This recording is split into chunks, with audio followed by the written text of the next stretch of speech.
दोस्तों अगर आप एक यूपी पॉलिटेक्निक एंट्रेंस एग्ज़ाम के स्टूडेंट हैं सो इस वीडियो को लास्ट तक ज़रूर देखिएगा, क्योंकि इस वीडियो में हम एटॉमिक स्ट्रक्चर यानी कि परमाणु संरचना का दूसरा पार्ट लेके आ चुके हैं। एंड इस पार्ट में ये पूरा चैप्टर फिनिश हो जाएगा। इसके अलावा दोस्तों एक पार्ट और भी अपलोड हो चुका है एटॉमिक स्ट्रक्चर का। सो अगर आप उस पार्ट को नहीं देखे हैं तो इस वीडियो के डिस्क्रिप्शन में आपको उस पार्ट का लिंक मिल जाएगा, आप वहाँ से जाके उस पार्ट को देख सकते हैं। ठीक है दोस्त। एंड इस पार्ट में पूरी जो एटॉमिक स्ट्रक्चर है उससे जितने भी इम्पोर्टेंट क्वेश्चंस बनते हैं सारे को इस पार्ट्स में हमने कवर कर दिया है। ठीक है दोस्त। एंड आपको ये बताना है कि नेक्स्ट वीडियो जो आएगी वो फिजिक्स का चैप्टर स्टार्ट किया जाए या फिर केमिस्ट्री का चैप्टर स्टार्ट किया जाए। सो फटाफट हमें कमेंट में ज़रूर बताइएगा। एंड अगर चैनल पे पहली बार आते हैं तो चैनल को ज़रूर सब्सक्राइब कर लीजिए, ऐसी ही प्रिपरेशन और इम्पोर्टेंट इन्फॉर्मेशन की वीडियोज़ सबसे पहले देखने के लिए। तो नमस्कार दोस्तों, मैं हूँ रोशन और स्वागत है आप सभी का पांडे जी टेक्निकल में। दोस्तों यहाँ पे हम सबसे पहले क्वेश्चन से स्टार्ट करते हैं कि न्यूट्रॉन की खोज किसने की थी।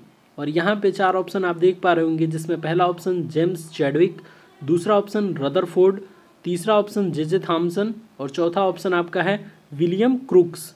और ये क्वेश्चन 2011 में आपके पॉलिटेक्निक एंट्रेंस एग्जाम में पूछा जा चुका है। सो इस क्वेश्चन को आप ध्यान में रखिएगा। देखिए इस टाइप के क्वेश्चन को याद करने के लिए हम एक ट्रिक की मदद लेते हैं। आई थिंक आप में से बहुत सारे स्टूडेंट्स इस ट्रिक को जानते होंगे कि ईंटा पर नाच। अब इसका सेंस क्या होता है, पहले हम आ जाते हैं ईंटा। ईंटा का सेंस यानी कि इलेक्ट्रॉन की खोज जे थॉमसन ने की थी। देखिए कई जगह इसको थॉमसन भी लिखा जाता है, कई जगह थॉमसन लिखा जाता है, तो इसे आप ध्यान में रखेंगे, दोनों जो है वो एक ही वैज्ञानिक हैं। तो इलेक्ट्रॉन की खोज जे थॉमसन ने की थी। फिर दूसरा है ईंटा पर का सेंस क्या होता है, प्रोटॉन की खोज रदरफोर्ड ने की थी।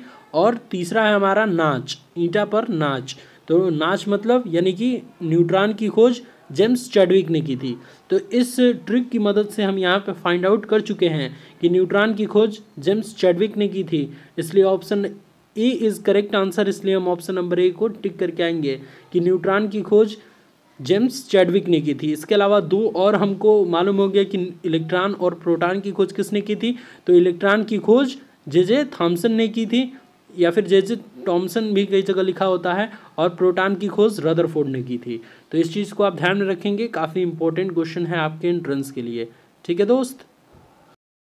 अब दोस्तों बढ़ते हैं हम अपने नेक्स्ट क्वेश्चन की तरफ। नेक्स्ट क्वेश्चन हमारा ये कह रहा है कि परमाणु के मूल कण जो नाभिक में उपस्थित नहीं होते हैं। और यहाँ पे आप देख पा रहे होंगे 4 ऑप्शन, जिसमें पहला ऑप्शन प्रोटॉन, दूसरा ऑप्शन इलेक्ट्रॉन, तीसरा ऑप्शन न्यूट्रॉन और चौथा ऑप्शन इलेक्ट्रॉन तथा प्रोटॉन। ठीक है, तो क्या कह रहा है क्वेश्चन कि परमाणु के मूल कण जो नाभिक में उपस्थित नहीं होते। ठीक है, तो ये जो चीज़ है, इलेक्ट्रॉन जो होता है वो परमाणु के नाभिक में उपस्थित नहीं होता है। वो जो होता है वो बाहर एक बंद वृत्तीय कक्षा में चक्कर लगाता रहता है। इसके अलावा प्रोटॉन और न्यूट्रॉन नाभिक में उपस्थित होते हैं, लेकिन इलेक्ट्रॉन जो होता है वो बंद वृत्तीय कक्षा में नाभिक के बाहर चक्कर लगाता रहता है। ठीक है, तो इस बात से हम ध्यान में रखेंगे कि परमाणु के मूल कण जो नाभिक में उपस्थित नहीं होते हैं, इलेक्ट्रॉन होते हैं वो। ठीक है, तो option number B is correct answer, इसलिए हम ऑप्शन नंबर बी को टिक करके आएंगे। अब दोस्तों बढ़ते हैं हम अपने नेक्स्ट क्वेश्चन की तरफ। नेक्स्ट क्वेश्चन हमारा ये कह रहा है कि इलेक्ट्रॉन की संहति होती है हाइड्रोजन नाभिक की। और यहाँ पे आप 4 ऑप्शन देख पा रहे होंगे, जिसमें पहला ऑप्शन 1/2, दूसरा ऑप्शन 1/18, तीसरा ऑप्शन 1/85 और चौथा ऑप्शन 1/1850। देखिए इलेक्ट्रॉन की संहति जो होती है, संहति जिसे कहते हैं, वो हाइड्रोजन नाभिक की 1/1850 होती है। सो इस चीज़ को हम ध्यान में रखेंगे, इसलिए ऑप्शन नंबर डी जो होगा वो हमारा करेक्ट आंसर हो जाएगा कि इलेक्ट्रॉन की संहति हाइड्रोजन नाभिक की 1/1850 होती है। इसके अलावा अगर हम और भी जानना चाहें इलेक्ट्रॉन के बारे में, तो इलेक्ट्रॉन एक ऋणावेशित कण होता है। ठीक है, और इस पे जो आवेश होता है वो 1.6 × 10⁻⁻19 कूलाम के समतुल्य ऋणावेश होता है। ठीक है, तो इस चीज़ को हम ध्यान में रखेंगे। ठीक है ना, तो ऐसे क्वेश्चन को आपको जो है वो इस तरीके से याद रखना है। एक टॉपिक के ऊपर आप कितने भी क्वेश्चंस क्रिएट कर सकते हैं। इलेक्ट्रॉन के बारे में अधिक से अधिक जानकारी हासिल कीजिए, प्रोटॉन के बारे में अधिक से अधिक जानकारी हासिल कीजिए। इसके अलावा जो भी आपको इम्पोर्टेंट टॉपिक लगता है उसके बारे में अधिक से अधिक जानकारी हासिल कीजिए, ताकि उस टॉपिक से अगर क्वेश्चन आए तो आप डेफिनेटली उस क्वेश्चन को बहुत आसानी से कर पाएँ। ठीक है दोस्त।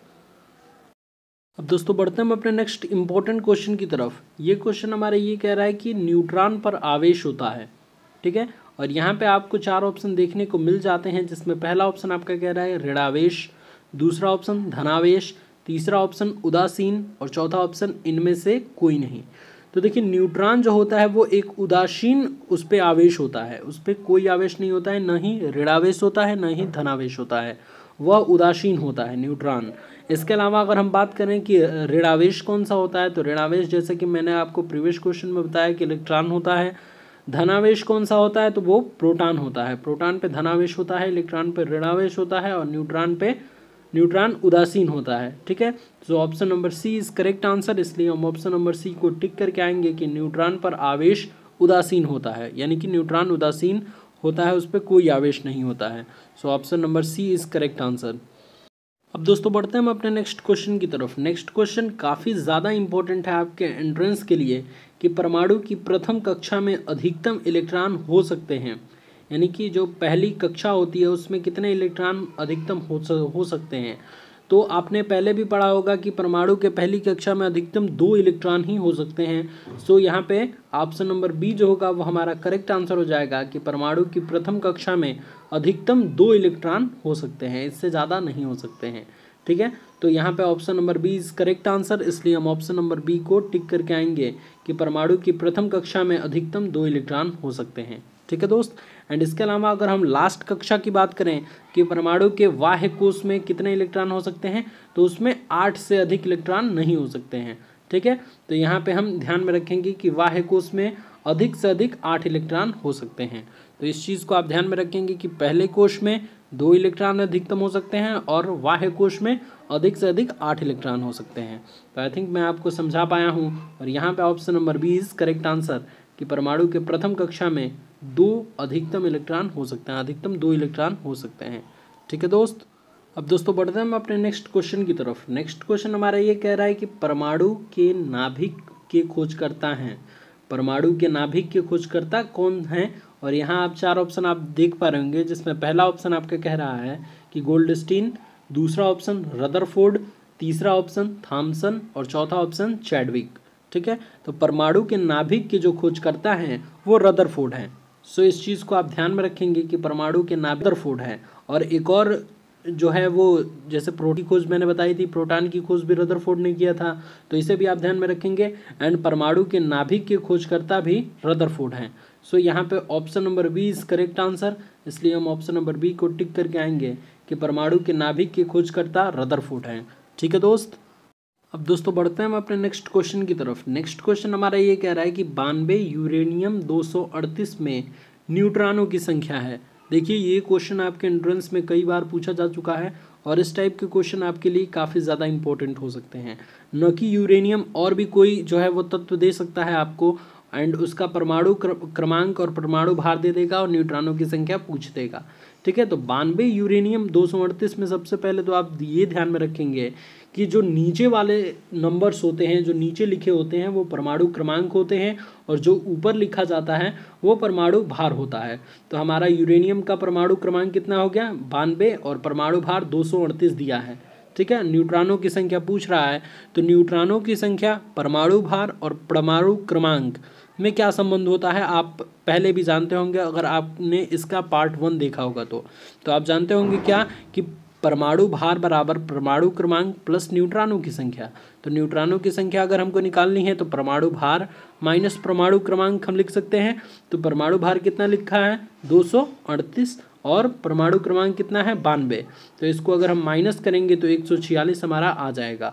तो न्यूट्रॉनों की संख्या कितनी हो गई 146। So option number C is correct answer, इसलिए हम ऑप्शन नंबर सी को टिक करके आएंगे कि 92 यूरेनियम 238 में न्यूट्रॉनों की संख्या 146 होगी, ठीक है दोस्तों बढ़ते हम अपने नेक्स्ट क्वेश्चन की तरफ। ये क्वेश्चन आपके एंट्रेंस एग्जाम में 2007 में पूछा जा चुका है एंड ये क्वेश्चन आपके लिए काफ़ी ज़्यादा इंपॉर्टेंट है। ये क्वेश्चन ये कह रहा है कि CO2 अणु में कुल इलेक्ट्रॉनों की संख्या होती है। और यहाँ पे आप 4 ऑप्शन देख पा रहे होंगे, जिसमें पहला ऑप्शन 11, दूसरा ऑप्शन 22, तीसरा ऑप्शन 33 और चौथा ऑप्शन 44 है, ठीक है। तो इस टाइप के क्वेश्चन को करने के लिए आपको क्या करना होगा कि CO2 अणु में कुल इलेक्ट्रॉनों की संख्या पूछ रहा है। तो पहले आप कार्बन के एक अणु में, क्योंकि कार्बन का एक अणु आप यहाँ पे देख पा रहे होंगे, तो उसमें इलेक्ट्रॉनों की संख्या निकाल लेंगे। ऑक्सीजन की 2 परमाणु हैं तो 2 परमाणु वाले ऑक्सीजन का जो इलेक्ट्रॉनों की संख्या निकाल लेंगे कि ऑक्सीजन के 2 परमाणु में कितने इलेक्ट्रॉनों की संख्या है, एंड उसको जोड़ देंगे। तो चलिए अपनी इस क्वेश्चन को स्टार्ट करते हैं सॉल्व करना। तो सबसे पहले कार्बन की लेते हैं। तो कार्बन के एक परमाणु में इलेक्ट्रॉनों की संख्या कितनी होती है? 6 होती है, क्योंकि परमाणु क्रमांक कितना होता है कार्बन का? 6 होता है। और हम जानते हैं परमाणु क्रमांक बराबर प्रोटॉनों की संख्या बराबर इलेक्ट्रॉनों की संख्या। सो इसलिए हमारा कार्बन के एक परमाणु में इलेक्ट्रॉनों की संख्या 6 हो गई। अब आते हैं दूसरी तरफ, तो ये है ऑक्सीजन के 2 परमाणु। तो ऑक्सीजन के 2 परमाणु में इलेक्ट्रॉनों की संख्या कितनी हो जाएगी? तो ऑक्सीजन के एक परमाणु में इलेक्ट्रॉनों की संख्या 8 होती है, तो 2 परमाणु में इलेक्ट्रॉनों की संख्या 8 दूनी के 16, यानी कि 8 × 2 = 16। तो 8 × 2 बराबर 16 हो जाएगी। तो अब टोटल CO2 के अणु के कुल इलेक्ट्रॉनों की संख्या कितनी हो जाएगी? CO2 अणु में कुल इलेक्ट्रॉनों की संख्या निकालने के लिए हमने क्या कहा था कि दोनों को अलग अलग निकाल के जोड़ देंगे। तो सबसे पहले कार्बन वाला लिखते हैं, तो 6 प्लस ऑक्सीजन के 2 अणु में इलेक्ट्रॉनों की संख्या 16 आई है, तो 16 हम लिख देंगे और दोनों को ऐड करेंगे तो 22 आ जाएगा। ठीक है, तो CO2 अणु में कुल इलेक्ट्रॉनों की संख्या 22 हो गई। ठीक है, तो यहाँ पे option number B is correct answer, इसलिए हम ऑप्शन नंबर बी को टिक करके आएंगे कि CO2 अणु में कुल इलेक्ट्रॉनों की संख्या 22 होती है। ठीक है दोस्त, अब दोस्तों बढ़ते हैं हम अपने नेक्स्ट क्वेश्चन की तरफ। नेक्स्ट क्वेश्चन हमारा ये कह रहा है कि परमाणु संख्या की खोज किसने की थी? ठीक है, यानी कि परमाणु संख्या की खोज की थी, और यहाँ पे 4 ऑप्शन आप देख पा रहे होंगे, जिसमें पहला ऑप्शन चैडविक ने, दूसरा ऑप्शन मोजले ने, तीसरा ऑप्शन गोल्डस्टीन ने, और चौथा ऑप्शन रदरफोर्ड ने। ठीक है, तो परमाणु संख्या यानी कि परमाणु क्रमांक की जो खोज की थी वो मोजले साहब ने की थी, इसलिए option number B is correct answer. इसलिए हम ऑप्शन नंबर बी को टिक करके आएंगे कि परमाणु संख्या की खोज मोजले साहब ने की थी। ठीक है दोस्त, तो यहाँ पे option number B is correct answer.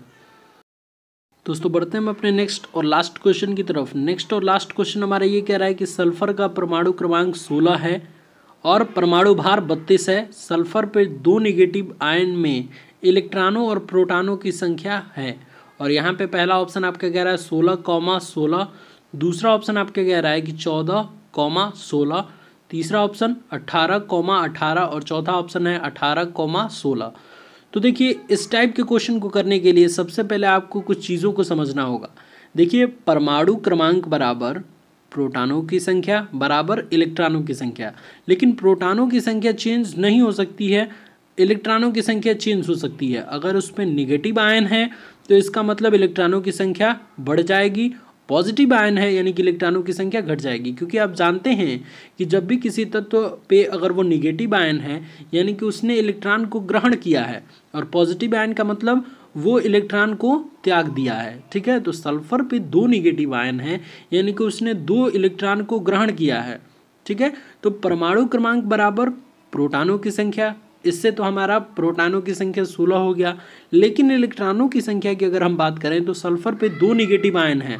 ठीक है, 2 निगेटिव आयन का मतलब क्या है कि सल्फर में 2 निगेटिव जो इलेक्ट्रॉन है, सल्फर में 2 इलेक्ट्रॉन जुड़ गए हैं, तभी तो निगेटिव आयन हुआ ना। तो इसलिए सल्फर का जो परमाणु पहले से इलेक्ट्रॉनों की संख्या 16 थी और 2 और जुड़ गए तो कितना हो गया? 16 + 2 = 18। ठीक है, तो यहाँ पे सबसे पहले आपका ये पूछा है कि सल्फर पे 2 निगेटिव आयन में इलेक्ट्रॉनों और प्रोटॉनों की संख्या क्या होगी। तो इलेक्ट्रॉनों की संख्या हमने क्या निकाला? 18। कैसे निकाला? कैसे? पहले इलेक्ट्रॉनों की संख्या 16 थी और 2 इलेक्ट्रॉन इसमें जुड़ गए, तो यानी कि इस पर निगेटिव चार्ज आ गया, तो 2 इलेक्ट्रॉन जुड़े तो 16 + 2 = 18। तो इलेक्ट्रॉनों की संख्या 18 और प्रोटॉनों की संख्या 16 ही है, क्योंकि परमाणु क्रमांक बराबर प्रोटॉनों की संख्या, इसलिए 16 ही रहेगी ये। लेकिन इलेक्ट्रॉनों की संख्या क्यों बदली? क्योंकि इस पर 2 निगेटिव चार्ज आया है।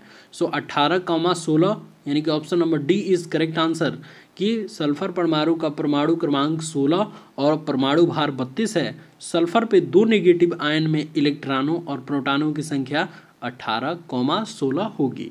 तो ये जो है वो option number D is correct answer, इसलिए हम ऑप्शन नंबर डी को टिक करके आएंगे।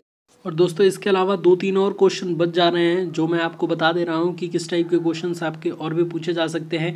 देखिए, एक तो क्वेश्चन आपका इस टाइप का पूछा जा सकता है कि Mn यानी कि कोई भी तत्व दे देगा, उसका इलेक्ट्रॉनिक विन्यास क्या होगा, ठीक है, और इलेक्ट्रॉनिक विन्यास 4 ऑप्शन दे देंगे जिसमें आपको फाइंड आउट करना है। तो एक इस टाइप का क्वेश्चन पूछ देगा। दूसरा टाइप ये होगा कि Na पे एक धनावेश आयन सम इलेक्ट्रॉनिक है, इस टाइप का एक क्वेश्चन पूछ सकता है। इसके अलावा एक और इम्पॉर्टेंट क्वेश्चन है कि प्रोटॉन पर धनावेश का मान इलेक्ट्रॉन के आवेश का होता है, तो ये प्रोटॉन पे धनावेश का मान इलेक्ट्रॉन के आवेश के समान होता है, ठीक है। तो इस चीज़ को ध्यान में रखेंगे। बस यही 3 क्वेश्चन थे जो आपके एक्स्ट्रा बच रहे थे। बाकी जितने भी टाइप हैं परमाणु संरचना के, जितने भी टाइप के क्वेश्चन आपके मोस्ट इम्पॉर्टेंट हैं पॉलिटेक्निक एंट्रेंस के लिए, वो सारे इस वीडियो में हमने कवर कर चुके हैं और ये चैप्टर आज हमारा फिनिश हो चुका। सो कैसा लगा ये वीडियो हमें कमेंट में ज़रूर बताइएगा। वीडियो पसंद आने पे वीडियोस को लाइक कीजिएगा एंड चैनल पे पहली बार आते हैं तो प्लीज़ चैनल को सब्सक्राइब कर लीजिए आने वाली सभी वीडियोस की नोटिफिकेशन सबसे पहले पाने के लिए। और दोस्तों, आप वीडियोस को हमारे शेयर नहीं करते हैं अपने दोस्तों में, ज़्यादा से ज़्यादा शेयर कीजिए ताकि ज़्यादा से ज़्यादा स्टूडेंट्स हमारे चैनल के साथ जुड़े, ताकि और अच्छी तरीके से आपको प्रिपरेशन और इम्पोर्टेंट इन्फॉर्मेशन से रिलेटेड सारी वीडियोज़ रेगुलर मिल पाए। धन्यवाद दोस्तों। जय हिंद, जय भारत।